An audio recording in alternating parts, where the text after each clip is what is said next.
Hello বন্ধুরা, আমার শরীর খারাপ থাকায় আমি কোনো রান্নার কন্টেন্ট বানাতে পারছি না। আজকে একটা নিরামিষ তরকারি বানাচ্ছি। এই যে ঝিঙে কেটেছি, আলু, ডাঁটা, কুমড়ো, আর ওখানে টমেটো, আদা আর ধনেপাতা, কাঁচা লঙ্কা, আর এই যে পোস্ত দিয়ে বানাবো। পোস্তটা ভিজিয়ে রেখেছিলাম।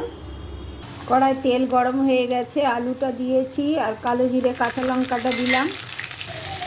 আলুটা ভাজা হয়ে যেতে টমেটো আর একটু আদা বাটা আর একটু কুমড়ো কাটা ছিল দিয়েছি, একটু নুন আর হলুদ দিয়েছি।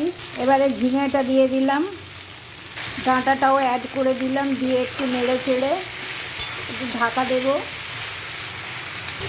হ্যালো বন্ধুরা, ঝিঙে থেকে জল বের হতে আরম্ভ করে দিয়েছে।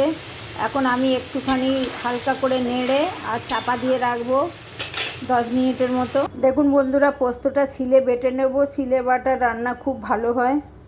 ঢাকনা খুলে দিয়েছি। ঝিঙের জলে আমার সবজি পুরো সিদ্ধ হয়ে গেছে, মশলাও তেল ছেড়ে গেছে।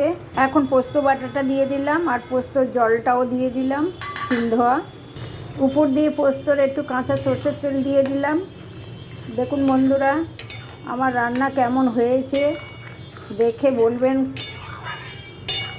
পোস্ত দিয়ে ঝিঙে, ডাঁটা, আলু, কুমড়ো দিয়ে নিরামিষ তরকারি। দেখুন বন্ধুরা, আমার ঝিঙে, ডাঁটা, কুমড়ো দিয়ে নিরামিষ তরকারি হয়ে গেছে। উপর দিয়ে ধনেপাতা আর কাঁচা লঙ্কা ছড়িয়ে দিয়েছি। আমার শরীরটা ভালো নেই, কোনো রকমে ভিডিওটা বানিয়েছি। বন্ধু ভেবে আমার ভিডিওটা একটু দেখবেন আর কমেন্টে জানাবেন।